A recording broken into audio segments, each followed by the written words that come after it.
Eski Türk metinlerini ve destanlarını okuduğumuzda karşılaştığımız o efsanevi dünya, şimdiki insanın zihninde genellikle ütopik bir masal algısı yaratır. Gökten inen ilahi ışıklar, 40 günlükken dile gelip çiğ etle beslenen bebekler, orduların önünde yürüyen rehberler. İlk bakışta tüm bunlar bozkır insanının hayal gücüyle bezediği birer efsane gibi görünebilir. Ancak tarih bilimi satır aralarını okuma sanatıdır. Biz bugün o masal perdesini tamamen yırtıp arkasındaki soğuk ve ödün vermez tarihi gerçeklikle yüzleşeceğiz. Okuma yazmanın olmadığı, tamamen sözlü kültürün hakim olduğu o göçebe, coğrafyada devletin yönetim şemasını ve ordu hukukunu nesiller boyu unutulmasın diye muazzam bir hikayeyle anlatmışlardır. Bugün bu destanın önemli sembollerini tek tek inceleyerek altından çıkan o muazzam askeri doktrini ve Metehan'ın dünyayı değiştiren reformlarını tüm detaylarıyla masaya yatırıyoruz. Bu büyük gerçekliğin ilk ve en somut kanıtı destanın baş kahramanı olan Oğuz Kağan'ın tarihsel kimliğidir.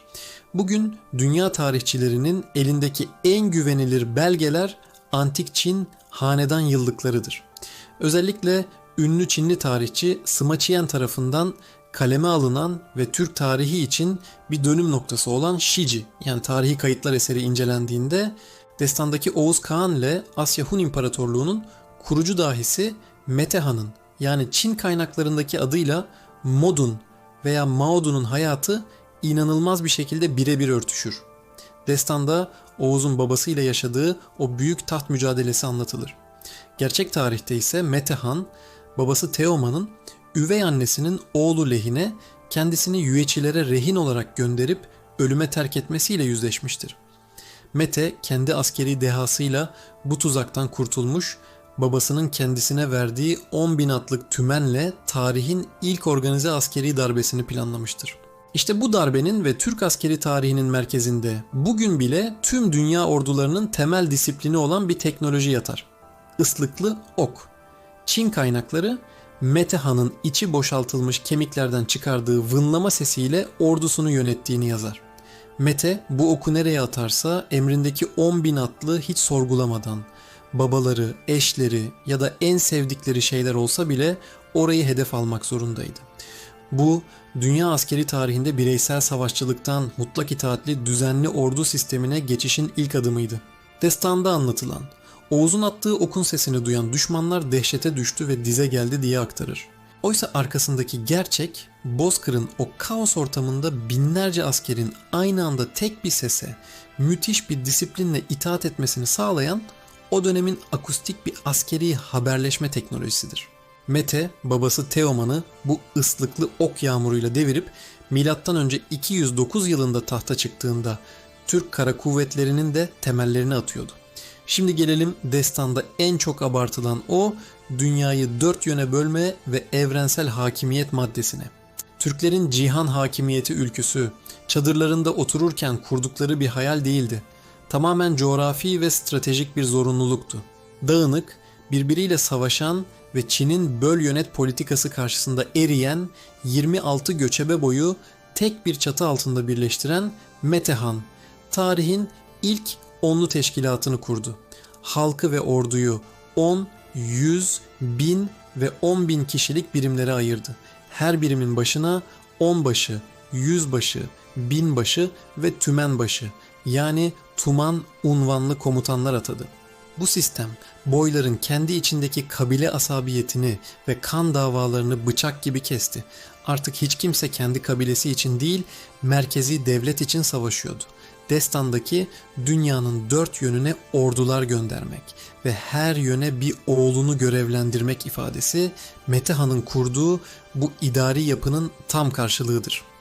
Hun İmparatorluğu coğrafyası askeri olarak doğu, batı, sağ ve sol olmak üzere 4 ana bölgeye ayrılmıştı. Çin kaynakları Hun yönetiminde Hakan'ın oturduğu merkezin sağında ve solunda görev yapan, orduları komuta eden sol bilge prens ve sağ bilge prens gibi ünvanlardan bahseder. Yani destanın ilahi bölüşüm dediği şey aslında Asya Hunlarının başlattığı, Göktürklerin mükemmelleştirdiği ve yüzyıllar sonra Osmanlı'nın bile Anadolu ve Rumeli Beylerbeyliği adıyla birebir uygulayacağı sağ sol, doğu batı ordu ve idare sisteminin ta kendisidir. Sistem o kadar kusursuzdu ki Hakan merkezde öldüğünde bile kanatlardaki yöneticiler sayesinde devlet mekanizması hantallaşmıyor, fetihler aksamadan devam edebiliyordu. Peki destanın en mitolojik anlatısı olan altın ok ve gümüş ok paylaşımının altındaki o katı anayasa maddesi nedir? Destanda yaşlanan Oğuz Kağan oğullarını iki büyük gruba ayırır. Bir tarafta gün, ay ve yıldız vardır, yani bozoklar. Diğer tarafta ise gök, dağ ve deniz vardır, yani üç oklar. Bu isimler sıradan doğa tasvirleri değildir. Türk devletinin veraset ve egemenlik hukukunun temelidir. Gün, ay ve yıldız gökyüzüne aittir ve eski Türk inancında gökyüzü ilahi meşruiyetin kaynağıdır. Bu yüzden devletin asıl hakanı yani tahta oturma hakkı her zaman Bozok koluna yani göksel tarafa aitti. Gök, dağ ve deniz ise yeryüzüne aittir. Onlar gücün, askeri lojistiğin, sınır boylarının koruyuculuğunun sembolüydü ve bu kolu temsil eden üç oklar devletin askeri ve fiziki gücünü oluştururdu. İşte bu yapı Türk tarihinin en köklü idari sistemi olan ikili devlet teşkilatıdır. Devlet hiçbir zaman tek bir merkezden yönetilmezdi. Doğuda asıl Hakan otururken, batıda onun kardeşi ya da oğlu Yabgu unvanıyla iç işlerinde bağımsız, dış işlerinde merkeze bağlı olarak hüküm sürerdi. Okların ve yayın paylaşımı hikayesi, kimin meşruiyet tahtında oturacağını, kimin ise orduyu komuta edeceğini belirleyen diplomatik bir protokoldü. Bu karmaşık anayasal düzeni ve taht kavgalarını önleyecek veraset hukukunu yazının olmadığı o çağda nesiller boyu aktarabilmek için bunu sembolizmle anlatmışlar. Bence bu çok gerçekçi ve zekice bir hamle olmuş. Eğer bunu kuru bir kanun metni olarak bıraksalardı, Bozkır'ın sert şartlarında o kurallar bir kuşak sonra unutulurdu.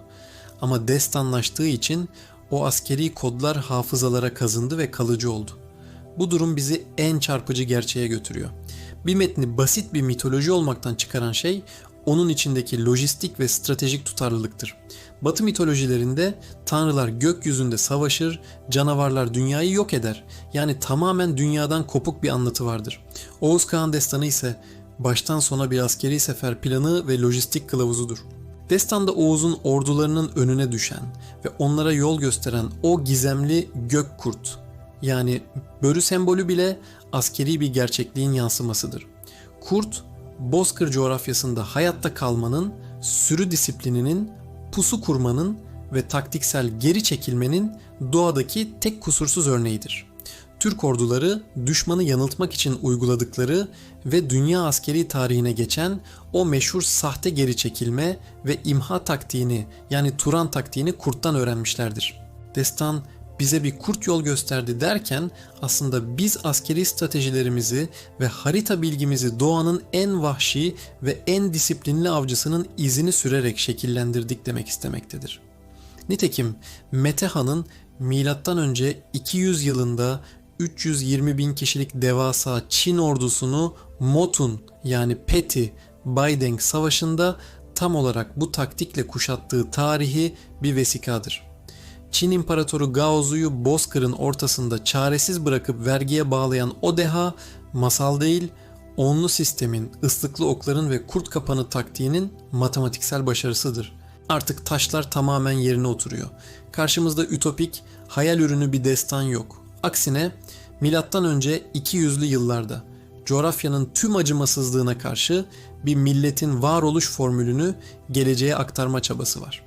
Eğer bir devleti sadece kağıt üzerindeki kurallarla inşa ederseniz, o devlet lider öldüğünde ya da işgale uğradığında yok olur, hafızalardan silinir.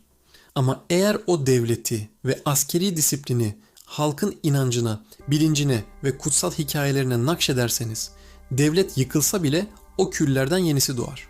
Nitekim Türk tarihi tam olarak bu kesintisiz döngünün kanıtıdır. Hunlar yıkılmış, aynı askeri nizam ve onlu teşkilatla Göktürk Devleti kurulmuştur.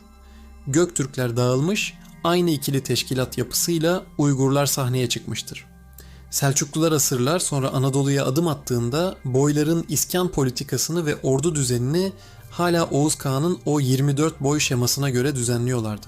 Hatta Osmanlı İmparatoru Fatih Sultan Mehmet ve Kanuni Sultan Süleyman bile kendi egemenliklerini pekiştirmek ve diğer Türk boyları üzerinde mutlak meşruiyet sağlamak için secerelerini her zaman Oğuz Kağan'ın en büyük oğlu Günhan'ın soyundan gelen Kayı boyuna dayandırmışlardır.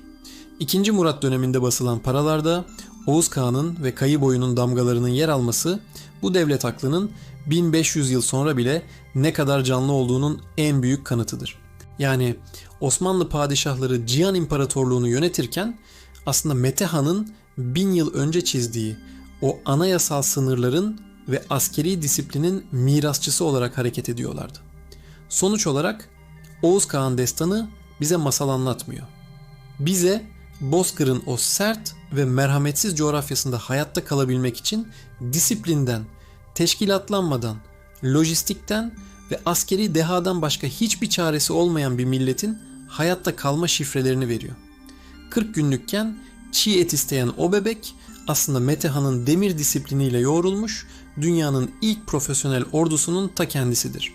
O mitolojik hikayenin arkasında ıslıklı okların vınlaması, onlu sistemin tıkır tıkır işleyen matematiği, Çin yıllıklarının doğruladığı askeri raporlar ve cihanı yönetme iddiasıyla yola çıkmış sert bir tarihi gerçeklik yatmaktadır. Gerçek başarı hikayeleri tarihin tam ortasında savaş meydanlarında yazılır ve Türklerin başlangıç hikayesi sandığımızdan çok daha gerçek, çok daha planlı, çok daha zekicedir. Kadim tarihin tozlu sayfalarında gizlenmiş sırları aramaya, bilinen geçmişin arkasındaki o görünmez bağları çözmeye devam edeceğiz. Bu yolculukta bizimle olduğunuz için teşekkürler. Eğer siz de tarihin ve evrenin gerçek ötesi yönlerini merak ediyorsanız, videoyu beğenmeyi, kanalımıza abone olmayı unutmayın.